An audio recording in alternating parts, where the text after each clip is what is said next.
화제의 사건 이모저모를 전해드리는 사건의 쏘다 시간입니다. 네, 일요라 기자, 최진영 변호사, 최영일 평론가, 이상희 위독대 부총장 나오셨습니다. 네, 안녕하세요. 안녕하세요. 안녕하세요. 신은경 씨 드디어 입을 열었어요. 근데 다 부인. 그렇죠. 다 부인을 했는데 먼저 논란이 크게 된 가지가 두 가지가 있잖아요. 그러니까 첫 번째 그 왜 전 소속사랑 피소권에 관련해서는 뭐 어차피 법적으로 처리하면 되는 문제였는데 예. 크게 논란이 된 것 두 가지가 뭐냐면은 첫 번째 그 거짓 모성애. 그러니까 이혼 후에 8년간 그 장애 아들을 2번밖에 찾아오질 않았다라는 예. 시어머니 주장이 하나 있었었고 또 하나가 남편 채무였잖아요. 그렇죠. 한 2억 원 가량 얼마 정도 그 남편의 빚을 떠안았기 때문에 굉장히 힘들게 살았다라고 주장을 했었는데 자, 신은경 씨가 최근에 이제 시어머니 뭐 인터뷰도 나오고 전 소속사 인터뷰도 나오니까 여기에 대해서 해명을 했습니다. 예. 뭐라고 했냐면은 자, 거짓 모성애 같은 경우에는 본인이 이혼 후에 1년간은 데리고 살았다. 그리고 예. 그 이후에도 친할머니한테 아들이 갔었을 때도 외할머니를 통해서 몇 번씩 복원했었다. 그러니까 본인이 직접 가진 않았지만은 외할머니가 혹시라도 이렇게 데리고 오면은 먼 발치에서 보기도 하고 어쨌든 같이 놀아주기도 했다. 이런 식으로 이야기를 했다라는 거죠. 그리고 또 하나 이야기하는 게 뭐냐면은 아이가 엄마의 얼굴을 기억을 하고 있는데 예. 8년 동안 2번 만났으면은 과연 아이가 엄마 얼굴을 기억하겠느냐? TV에 계속 나오니까. TV에 나오니까 그럴 수도 있는 거죠. 사진 어쨌거나 보고도. 신은경 씨의 입장은 이런 겁니다. 그리고 이제 남편 채무에 대해서도 입을 열었는데 한 2억 원 가량이 남았다. 그리고 이 2억 원이 아직도 못 갚아서 예. 본인이 최근까지 그 드라마 촬영을 했었잖아요. 그 촬영장까지 채권자들이 따라와서 이제 뭐 괴롭혔다. 예. 그런 식으로 이야기를 했는데 그래서 요지는 뭐냐? 신은경 씨는 지금 돈 때문에 굉장히 괴롭고 아직도 빚을 갚고 있고 그게 다 해결이 되고 돈을 많이 벌면은 아들을 데려와서 행복하게 사는 게 본인의 꿈이다라고 말했습니다. 아니 근데 지금 이 모성애 논란과 관련해서 사실 아들이 1급 장애를 앓고 있기 때문에 아들을 데려다가 너 엄마 만났어 안 만났어 이거 물어볼 수도 없는 거 아닙니까? 사실 그러니까, 물어볼 수는 예. 있겠지만 그것이 인권적인 침해이고 예. 사실 그와 같은 그 아들을 그 TV에 나온다고 하는 것은 사실 자체가 어떻게 보면 프라이버시 침해가 될 수 있죠. 예. 근데 왜 이렇게 그 서로 그 가족 간의 진술이 엇갈리는지 사실 지난번 같은 경우에는 장윤정 씨 같은 경우에는 네. 엄마하고 딸 사이에 이렇게 문제가 되려면 이번에는 그렇죠. 전통적인 케이스죠. 시어머니와 며느리 사이에 어떻게 보면 전 시어머니와 전 며느리 사이의 분쟁이 있는데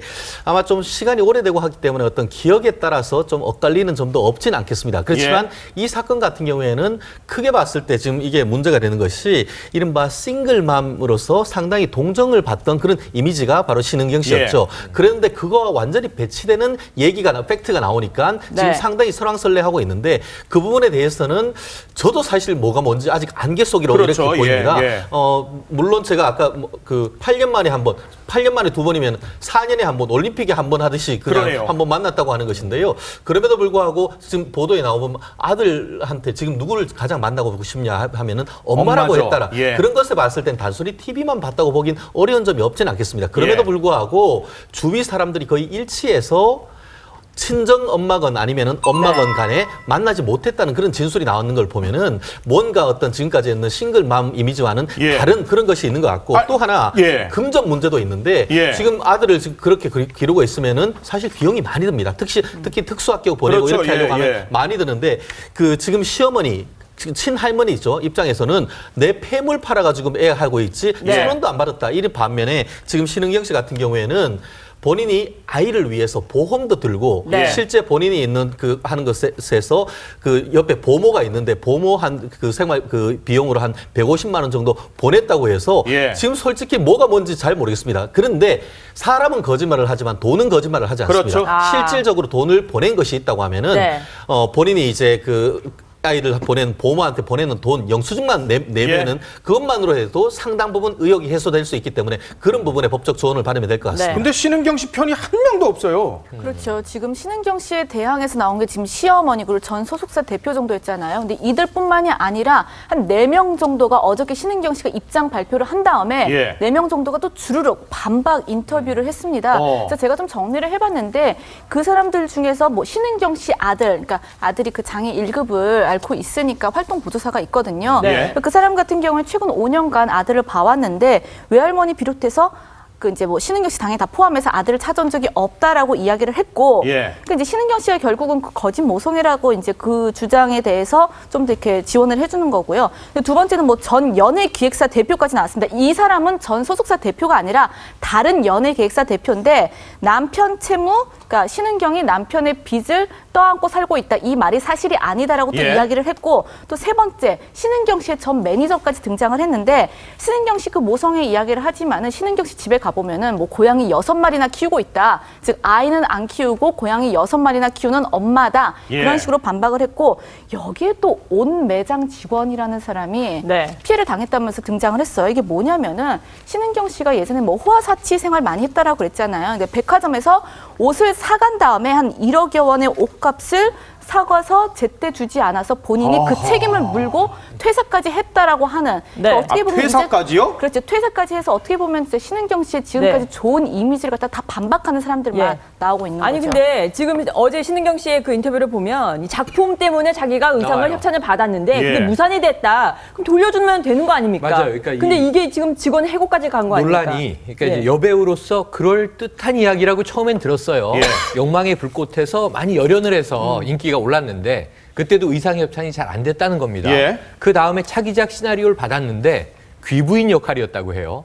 그래서 이제 백화점에서 아주 비싼 매장이었겠죠. 예. 거기서 시나리오를 보여주고 그 매장의 지배인이 이런 작품 정도면 우리 의상 뭐 갖다 협찬할 쓰시면 수 있겠다. 되겠네요. 예. 해서 이제 대량으로 한 1억 원어치를 가지고 왔는데 예. 그 작품의 출연이 무산됐다는 거죠. 예.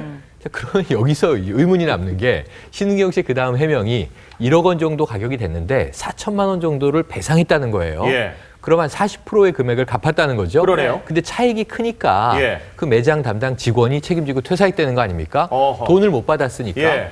그럼 여기서 구매 개념이잖아요. 그렇죠. 옷을 자기가 가졌으니까 네. 돈을 내는 거잖아요. 예. 근데 애초에 말할 땐 협찬이라고 이야기를 했기 때문에 협찬이면 옷을 한두 번 입는 겁니다. 그렇죠. 뭐 트어지거나 하면 수선비를 물어내야 그럼요, 될 수 당연하죠. 있지만 예. 그럼 그 옷을 작품이 무산됐으면 돌려주면 끝나는 거잖아요. 예. 그렇죠. 일부 뭐 사용료를 내든가 수선료를 내든가 하면 예. 끝인데 4천만 원 내고 1억 원어치 옷을 가졌다. 그럼 이게 구매한 거니까. 그럼 이게 듣는 사람들이 또 이제 혼동이 오는 거죠. 예. 이거 쇼핑해서 산 거야? 아니면 정말 협찬 받았다가 예. 뭐 꿀꺽한 거야? 협찬하면 그냥 가져도 네. 되나 보네요. 그러면 돈을 네. 이제 반만 돌려줬다. 연예인은 좀 디스카운트가 있긴 있거든요. 예. 네. 근데 40% 가격에 제품을 사기는 어려워요. 예. 그래서 이런 부분에서는 신은경 씨가 해명을 했는데 오히려 더 의혹을 낳는 그런 문제로 점점 일이 커지고 있는 상황이죠. 아니 이 신은경 씨 외에는 모두가 다 신은경 씨를 공격하고 있는 이 상황이면은 제가 이제 메시지 관리와 사람 관리는 분명히 잘못한 것 같은 상황인데요. 제가 이제 신은경 씨 편을 들어서 좀 이야기를 해야 될 텐데, 예. 그 편을 들어 이야기하기 전에 먼저 이제 우리가 직시해야 될 부분이 있죠. 뭐냐 그러면 우리가 전통적인 모성에서 본다 그러면은 신은경 씨 분명히 잘못된 건 맞습니다. 예. 왜냐? 지금 장애인 아들을 현재 보지 않고 있다는 그 자체만으로 해도 그럴 수 사실상 있죠. 도덕적으로 좀 뭐 지적을 받을 만한 사람이죠. 왜? 연예인이기 때문에 대중성을 가지고 있는 사람이기 때문에 그만큼 보는 사람이 많다는 것이죠. 예. 그런데 이런 것이 있습니다. 이제 연예인들에 대한 부분들을 우리가 이제 언론학적에서 이야기하는 게 시뮬라크라는 말이 있습니다. 이게 영화에서 보는 현실과 가상에서 현실에서 보는 현실이 너무나 다르다. 그 그렇죠. 괴리감을 좁히지 못한다라는 예. 그런 뜻에서 청취자들이나 시청자들 보면 연예인이 아주 화려하게 살 것 같지만 실제적으로 아무것도 아니다라는 그런 뜻에서 이제 시뮬라크라는 그런 말을 사용하는데 이 말이 결국 이제 신은경 씨한테 맞아 떨어지는 예. 그런 현실 아닌가 그렇게 생각이 됩니다. 왜냐 그러면은 지금 뭐 해외 여행을 갔다 이런 것들도 전 소속사가 보내줬다는 거 아니겠습니까? 그렇죠. 뭐 예. 내 안에 또 그렇게 주장을 하고 이웃이라는 있죠. 그런 드라마에 출연했으면 좋겠다고 이야기하니까 네. 스케줄 때문에 난 힘들다. 예. 그러면 여행이라도 다녀와라. 이렇게 해서 환전해 줬다는 거 아닙니까? 이 부분이 저는 일면 좀 타당하다고 볼 수 있는 게 있습니다. 뭐냐면 우리가 2012년도에 문화체육부 관광부가 아주대 용역을 해서 연구 의뢰를 한 게 있습니다. 예. 뭐냐면은 연예인의 품위 유지비와 관련돼서 용역을 의뢰한 게 있어요. 어허. 그때 보면은 그 용역에 대한 결과가 다는 생각이 안 나는데 소위 말하자면 신원경 씨 같은 주연 배우들을 이 사람들이 품위 유지비를 하려면 얼마 정도 들까에 대한 부분이 예. 있습니다. 네. 머리 손질비, 그다음 의상비, 그다음에 차량 유지비. 그렇죠. 이런 세 가지 항목만 하더라도 1,600만 원 정도가 들어와요. 한 달에? 그렇죠. 예. 그만큼 연예인들이 본인 현실과는 달리 품위 유지를 하기 위해서는 예. 상당한 돈이 많이 들어간다라는 것이고 어허. 이런 것들이 소속사와 연예인의 관계에 있어서 공생적 관계를 유지가 된다는 것입니다. 그렇기 때문에 소속사가 이게 한꺼번에 투자를 했으면 그만큼 빼먹어야 된다는 그런 논리가 있거든요. 예. 그래서 어쩌면 이 이면까지도 봐야 신은경 씨를 이해할 수 있지 않느냐라는 예. 생각이 좀 들어요. 그러니까 예. 이 전 소속사 대표가 이번 주 기자회견을 한다고 그랬죠? 그러니까 어떤 이 내용 나올 부분이 것 같습니까? 그러니까 전 소속사 예. 대표가 왜 뿔이 났냐면은 지금 신은경 씨가 그 하와이 여행 같은 경우에도 전 소속사에서 오히려 보내줬다는 식으로 이야기를 했잖아요. 예. 근데 이 내막을 좀 보면 어떻게 되냐면은 신은경 씨한테 우리가 이런 드라마 좀 하자라고 제안을 했는데 신은경 씨가 나 너무 바쁘다 스케줄 때문에 어렵다라는 식으로 이야기하니까 달래주는 차원에서 그러면 한번 좀 해외 여행 좀 다녀오고 시간 좀 내 가지고 갔다 온 다음에 예. 우리랑 뭐 좀 하자. 왜 저번에도 그 이야기를 하지 않았습니까? 당근으로 제시해 준 거군요. 그렇지, 약간 당근으로. 그러니까 왜냐하면은 기획사랑 톱스타의 관계는 약간 갑을 관계가 우리 연애 그 연습생하고 좀 다른 경우잖아요. 그러니까 아무래도 이 톱스타를 잡기 위해서 좀 그런 식으로 했는데 그걸 혹시 신은경 씨가 좀 이용한 것이 아니냐 그런 비판이 나오면서 일단 신은경 씨가 말한 그 하와이 여행 그 언급된 거가 사실이 아니기 때문에 이걸 정정하지 않으면은 예. 모든 것을 다 밝히겠다라는 입장이고 이걸 아하. 아마 한 이번 주 정도 금요일 정도 해서 기자회견을 하겠다는 거죠. 저는 한 가지만 더 신은경 씨 편에서 이야기를 하자면 이런 게 있습니다. 저 인터뷰 장면 자료화면을 좀 봤는데 굉장히 좀 불안해 보이더라고요. 예. 그런데 이제 배우들의 소위 심리적 스트레스라는 게 있습니다. 네. 이게 뭐냐면은 이게 굉장히 일상의 공간에서 가상의 공간으로 계속 이동되는 소위 심리적 전이 상태라고 이야기를 예. 하거든요. 이런 부분 일상화되기 때문에 그 경계가 모호합니다. 어허. 그래서 현실과 가상을 굉장히 혼돈되는 그런 심리적이 많거든요. 예. 근데 본인이 나는 정신적 공황 상태다라고 이야기한 이유가 사실 저는 조금 이해가 가는 부분이 있어요. 그 연예인들이 좀 톱스텝 반열에 오른 연예인들은 거의 한 번씩 느낄 수 있는 그런 정신적 네. 장애거든요. 예. 네, 그런 면도 좀 고려해볼 만하다는 생각이 좀 네. 들어요.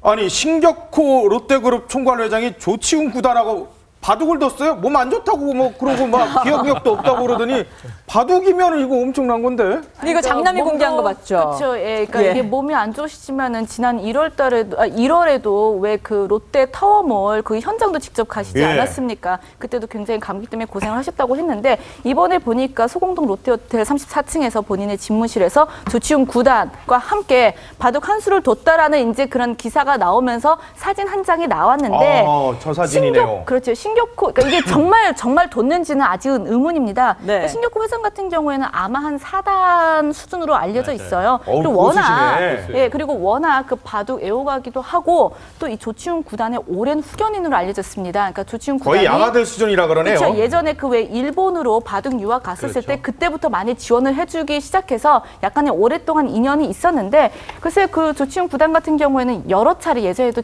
제안을 좀 같이 좀 이렇게 하자라고 했지만은 계속 네. 거절을 당하다가 이번에 좀 이제 만난 것 같습니다. 사진 한 장이 나와서 이게 정말 과연 둔 것이냐 그거에 대한 의혹은 있지만은 사실 이분이 지금 95살, 그러니까 95세면은 예. 굉장히 좀 힘드실 거 아니에요. 네. 예. 그리고 신격호 그 총괄회장 같은 경우에는 2011년에 그러니까 본인이 90을 넘어선 이후에는 거의 외부 활동도 중단을 하다시피 하고 노출도 굉장히 꺼려하는 분위기였거든요. 네. 그래서 뭐 한국, 일본 오가는 뭐 셔틀 경영도 그때 이제 중단을 했다는데 과연 이분이 이렇게 롯데타워몰도 네. 그 공사 현장도 둘러보고 바둑까지 들 정도로 네. 굉장히 좀 건강한 정신 상태냐. 근데 아까 말씀하신 것처럼 거기에 신동주 씨가 장남이 있다라는 예. 거죠. 혹시 이게 기획한 사실 게 아니냐라는 의혹이 동영상이 있습니다. 있어야지 실제로 바둑을 뒀는지 안 뒀는지를 알 수 있을 것 같아요. 근데 사실 장남 입장으로서는 아버지가 이렇게 건강하다, 아버지의 뜻이다라는 걸 보여주기 위해서 계속해서 이런 동영상을 공개할 수밖에 없는 거 아닙니까? 그렇습니다. 근데 우리 법률에 이런 속담이 있습니다. 법은 문지방을 넘지 않는다. 한마디로 가족사의 문제는 가족사로 끝내라라고 하는데 이미 법이 문지방을 넘어 들어가는 것이죠. 예. 아시다시피 지금 외형적으로 우리가 상식적으로 봤을 때는 신격호 이 상황의 의사가 굉장히 중요할 것 같은데 딱 깨놓고 이제 소송전으로 들어갔을 땐 그거보다는 누가 몇 주식 몇 프로를 가지고 있느냐가 예. 그게 사실 핵심입니다. 그렇죠. 어쨌든 근데 그걸 떠나서 이제 우리가 상식적으로 봤을 때 어쨌든 지금 전체적인 어떤 그 주도권을 잡고 있는 것은 차남 신동빈 회장인 것이죠. 예. 거기에 대해서 공격하는 입장에서는 여전히 아버지의 권위를 이용을 해야 되는데 권위를 이용하는데 지금 아버지가 정신이 좀 왔다 갔다 하셔 이렇게 하면 안 되니까 그거에 대한 확실한 다른 어떤 것보다도 정신적 두뇌적인 어떤 그 지능이 그 요청되는 바둑을 하는 것을 봤을 때 하나를 보면 신의 열을 본다. 그렇기 때문에 지금 아버지의 정신 상태는 네. 아무런 이상이 없다는 걸 보여주기 위해서 하는 것인데 말씀드렸다시피 이미 그와 같은 수준은 넘어갔기 때문에 예. 주식을 가지고 그 주식의 그거를 가지고 싸우는 것이 보다 정당한 플레이다 이렇게 보는 것. 그래서 지금 신동빈 회장이 주식 막 싸우고 있어요. 그러니까 지금 저는 이 최진영 변호사님 말씀이 네. 맞다. 예. 그런 맥락이라고 한다면 안타까운 게 50년 지기 관계이고요. 이 신격호 회장이 정말 9살 때 일본으로 바둑 유학 온 그 어린아이 조치훈에게 매달 1만 엔씩 후원을 50년 한 거예요. 예. 그러니까 지금은 1만 엔이 뭐 우리나라 또 한 10만 원, 별게 아닐 수 있지만 50년 전에 10만 원이면 어마어마한 가치였겠죠. 근데 문제는 조치훈 구단이 누굽니까? 바둑의 신이잖아요. 그렇죠. 네. 바둑의 신인데 이분을 언론에 홍보용으로 동원하긴 힘들 거 아닙니까? 예. 물론 50년 가족의 지인이기 때문에 신격호 회장의 입장에서 생각했겠지만 또 바둑을 정말 뒀다면 예. 저는 져드렸을 것 같거든요. 우리가 3대 영역에 그렇겠네요. 접대가 있는데 네. 접대 바둑, 예. 접대 테니스, 예. 접대 골프가 있는 거라 예. 절대 프로 기사라 하더라도 회장님에게는 이기지 않습니다. 그게 이제 일반적인 불문율인데 네. 문제는 조치훈 구단은 알 거 아니에요. 그렇죠. 바둑을 실제로 뒀는지 안 뒀는지. 건강 상태도 더 아실 것 보니까 같아, 이분의 정신이 온전하든지 아닌지. 예. 그래서 조치훈 구단은 모든 걸 다 알고 나왔을 텐데 야. 이분은 이제 이 프라이버시 문제 때문에 또 네. 회장님과의 이제 인연 때문에 뭐라고 언론에 말씀을 안 하시겠지만 예. 이렇게 이제 그 분야에 정말 유명한 어찌 보면 좀 거의 신격화되다시피 우상화되는 분을 모셔다가 네. 이런 이제 언론 홍보용으로 언론 플레이용으로 썼다고 하면 조금 결례가 아닌가 싶습니다. 야, 신동주 회장은 그러니까 이렇게 바둑 사진을 공개하고 신동빈 동생 차남 신동빈 회장은 또 일본하고 언론을 해서요. 아버지 믿고 형이 복귀하는 거 과신하면 착각이다. 이렇게 아주 또 직격탄을 또 날렸어요. 이게 아주. 참 보상 사나운 싸움인데요. 뭐 두 사람이 한 나이 1살 차 아닙니까? 신동빈 회장, 신동빈 예. 회장 1살 차이고 또 학교도 거의 같이 다녔고 해서 절대적인 사실 라벨 관계를 가지고 있죠. 뭐냐 그러면은 이게 우리가 흔히 하는 얘기로 뭐 차남이 장남보다는 생활력이 좀 강하다라고 이야기를 합니다. 그래서 지금까지 보면 신동빈 회장이 사실 현실적으로 좀 그렇고요. 승리한 예. 그런 형태가 되는데 조치훈 구단하고 신격호 회장이 저렇게 바둑 두는 모습 좀 뭐 상식적으로 이해는 충분히 됩니다.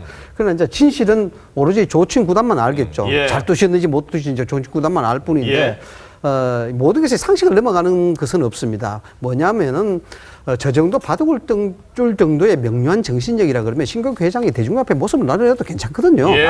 그럼에도 불구하고 아직까지 모습을 드러내지 않고 바둑을 두는 그런 언론 홍보용 사진이 나왔다는 것은 네. 그 좀 미심쩍은 부분이 없지 않아 있다. 물론 개인적인 생각입니다. 그렇습니다. 이 자체는 뭐냐? 결국 신동빈 회장의 승리를 뒤집기 위한 하나의 명분 축적이다 봐야 되겠죠. 예. 네. 최근에 이제 93세 서서히 고령에도 불구하고 지금 신동빈 회장하고 스쿠바 사장하고 고바야시 사장을 고소를 했지 않습니까? 예. 신격호 회장이 이 고소한 그 자체에 대해서 당위성을 얻기 때문이죠.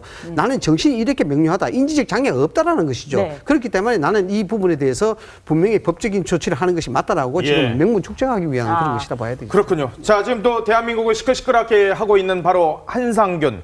한상균은 민노총 위원장이죠. 민노총 위원장인데 검찰이 민노총 간부들을 또 무더기로 고소를 했는데 아니 타워크레인 기사 채용을 강요를 했어요. 이게 말이 되나 이게? 이게 그러니까 이제 검찰이 기소를 했는데 무더기 기소를 했는데 보니까 노조 집행부 한 15명이 이제 재판에 넘겨질 그런 위기죠. 무슨 예. 내용이냐? 그러니까 본인네들 그 조합 노조 그 소속들을 갖다가 이제 건설 현장 돌아다니면서 그 업체들한테 얘네들을 채용을 하라고 했는데 만약 채용하지 않을 시에는 뭐 앞에 가서 시위도 하고 집회도 네. 하고 약간 그 현장을 방해를 했다라는 혐의가 있습니다. 좀 더 구체적으로 말씀드리자면 아까 왜 타워크레인 말씀하셨잖아요. 그러니까 1차 목표는 타워크레인 그 기사를 고용하는 타워크레인 업체입니다. 네. 그러니까 임대업체한테 가가지고 채용해달라. 예. 안 해주면은 이 업체랑 계약을 맺은 건설사가 이제 2차 타깃이 되는 거죠. 그 건설사한테 가가지고 노조원 채용해달라고 압박을 한 거예요. 아유. 거기까지 안 되면은 이제 건설 현장 앞에서 아까 말씀드린 것처럼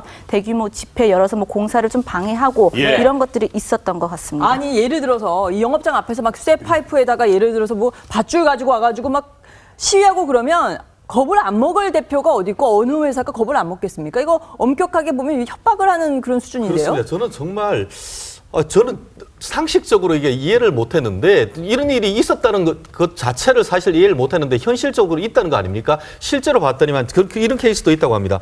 그 노조 자체에서 고발 전담팀 해서 그 산업안전보건법이라는 게 있습니다. 네. 쉽게 말하면은 그 막노동 하는데 안전모 써야 되고 안전장갑 끼고 부츠 신고 해야 되는데 잠깐 쉬면서 이제 모자를 딱 벗고 있는데 그거 딱 찍어가지고 예. 가서는 당신 그 위반했어. 그리고 업주도 안전관리 제대로 안 했어. 이런 식으로 해서 해서 하는 뭐 그거는 애교였는 것인데 앞에서 해서 집회 시위하고 해서 결국은 채용 활동 강요했는데 결국 그러다 보니까 이번에도 단순 한 명이 했는 게 아니고 여러 명이 하다 보니까 공동 강요로 지금 기소를 했는 것 같은데 네. 사실 그 우리나라에서 노조는 이른바 지금까지 노동자는 을이었는데 알고 보니까 갑중의 갑이었다. 이게 지금 그 국민들의 비난의 핵심이 아닌가 싶습니다. 아니 지금 민노총 조합원들 이 채용을 강요를 하게 되면 민노총 조합원이 아닌 다른 사람들은 상대적으로 피해를 보는 거 아니에요? 그러네요. 아니요, 아주 간단하게 지금 저는 여기서 자 최진영 변호사님을 뉴스를 쏟아해서 안 부르면 예. 우리 평론가 노조가 있는데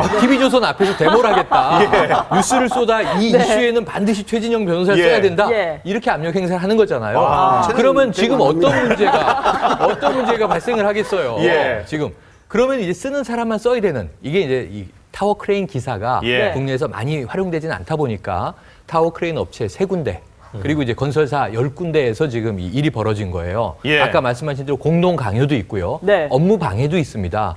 그러면은 결국은 그 우리가 시장의 자율성이라고 하는 것들이 예.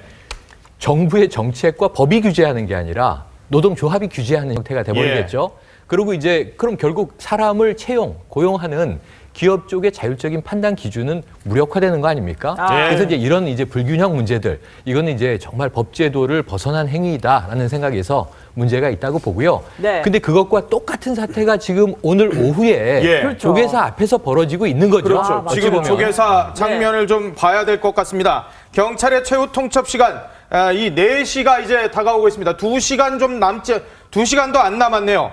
지금 조계사에서는 곳곳에서 계속해서 지금 마찰이 일어나고 있습니다. 조계사 신도와 이 진보단체 민노총 지금 사람들 간에 지금 계속해서 마찰이 벌어지고 있는 그런 상황입니다. 3시부터는 보수단체 150여 명도 이제 맞불 집회를 하겠다라고 지금 신고를 해놓은 그런 상황입니다. 조계사가 한쪽은 보수단체, 한쪽은 진보단체가 이제 각각 서로 집회를 하게 되는 그런 상황이 벌어지게 되겠습니다. 참 안타까운 현실이 지금 나오고 있네요. 지금 이게 뭐 평화와 관용의 사실 그런 시설이 돼야 되는 종교 시설이 지금 보니까 뭐 종교 대 경찰, 진보 대 보수, 또 신도들끼리 또 지금 싸움하는 싸움판의 그 장으로 지금 한상균 위원장 때문에 지금 이렇게 지금 변질이 되지 않았습니까? 이 정도 사태가 나면 한상균 위원장이 6일까지 거취 결정을 하겠다. 그랬었죠. 바로 지난 일요일입니다. 예, 그랬었죠. 어찌 보면 한상균 위원장의 또 원만한 해결을 기대하고 그 많은 집회 참가자들이 평화로운 시위를 위해서 예. 또 경찰은 그것을 유지하고 보완을 하고 애를 써서 평화 시위에 관리를 하나 남겼어요. 예. 그럼 6일에 나왔으면 얼마나 좋아요. 최선이죠. 예. 근데 지금 이제 그로부터 사흘이 지났는데 정말 그 같은 사찰 내에 갈등을 불러일으켜 놓고 사회의 갈등을 불러일으켜 놓고 그럼 이 상황에서 지금 경찰과 공권력과 노조가 대치한다고 한들 예. 총파업의 명분을 국민 여론전에서 설득해낼 수 있겠습니까? 예. 민주노총의 말이 옳다라고 국민들이 이렇게 박수 쳐주고 지지하겠습니까? 오히려 제일 의연하고 당당한 모습은요.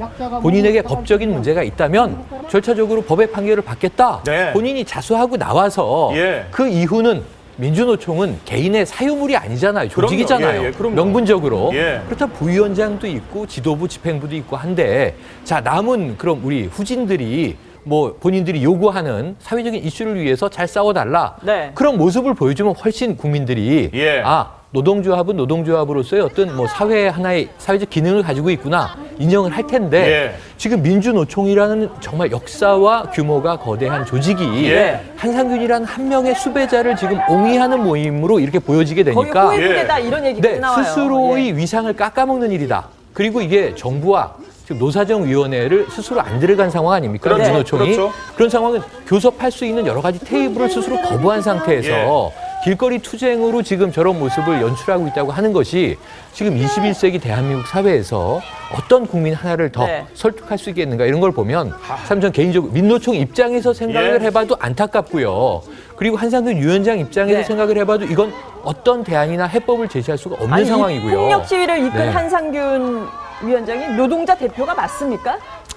지금 민노총이 전체 근로자 수 2천만 명이 3.3%밖에 차지를 안 한다. 저도 사실 이런 얘기 나오지 않습니까? 현장에서 일했던 노조원 출신, 예. 저도 뭐 노동운동 경력이 있습니다.만 이렇습니다. 노조를 보는 관점 자체가 달라져야 되는 부분이 노동자의 권익을 위해서 투쟁을 해야 되는 방법은 물론 옛날에는 있었습니다. 그러나 지금 뭐냐 그러면은 노조라는 것은 경영자와 관리해서 상호 보완적 관계로 돼야 되는 것이다. 예. 라는 것입니다. 오른팔이 못하면 왼팔이 해야 되는 그런 역할을 분담하고 그 역할을 사실 상호 공존해 주는 것이 이제 노조의 역할인데 그럼에도 불구하고 아직까지 민노총 같은 경우에는 그런 이념적 투쟁, 그런 이분법적 투쟁에 이제 매몰돼 있다는 것입니다.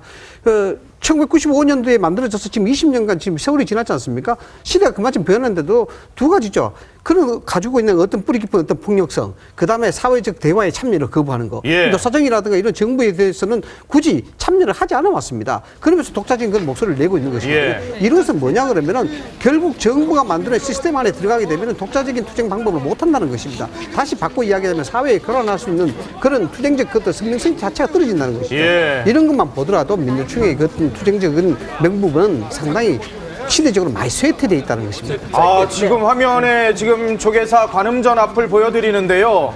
아, 지금 한복을 입은 분의 퍼포먼스가 지금 또 있고 태극기를 들고 있는 보수 진영 단체의 회원들인 것 같습니다.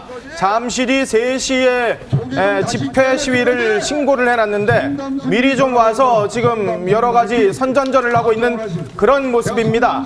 신도에도 지금 갈라져 있고 그리고 조계사가 지금 한쪽은 진보단체의 회견, 한쪽은 지금 보시는 것처럼 보수단체의 회견이 지금 벌어지면서 시끄럽고 마찰이 벌어지고 있는 그런 상황이 계속해서 반복되고 있는 모습입니다. 실력 행사가 지금 양쪽에서 계속해서 벌어지고 있는 상황인데 경찰이 혹은 조계사에서 중재를 빨리 해야 될 것 같은데요. 이 부분에 제가 한번 꼭 말씀드리고 싶은 것은 자진 출두해야 됩니다. 그리고 선례가 있습니다. 2009년에 철도 파업을 했었습니다. 예. 그러면서 이제 김기태 그 철도 노조 위원장이 민주노총에서 6일간 나오질 않았습니다. 그러다가 그 당시에 있는 집회가 다 끝나고 나서 사진 걸어서 나오면서 이제 경찰 출두에 나서며 하면서 성명까지 밝히면서 했는데 그 이후에 여전히 철도 노조 건재합니다.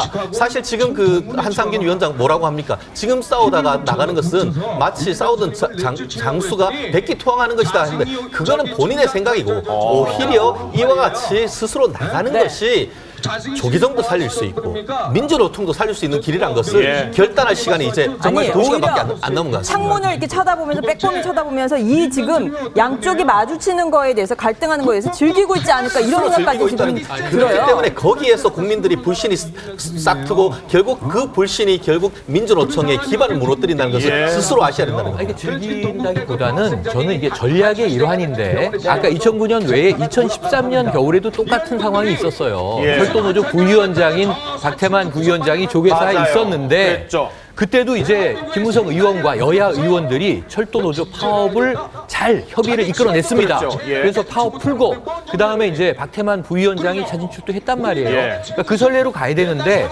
원래 한상균 위원장은 2차 집회까지 보고 나가겠다. 그 다음 날로 시점을 적시한 건데 예. 지금 상황은 즐긴다는 느낌보다는 오히려 도발하는 상황 아닌가 싶습니다. 아, 그럼 공권력이 들어오도록. 네. 근데 사실 지금 강신명 청장 입장에서도 경찰 입지가 좁아지고 있는데 예.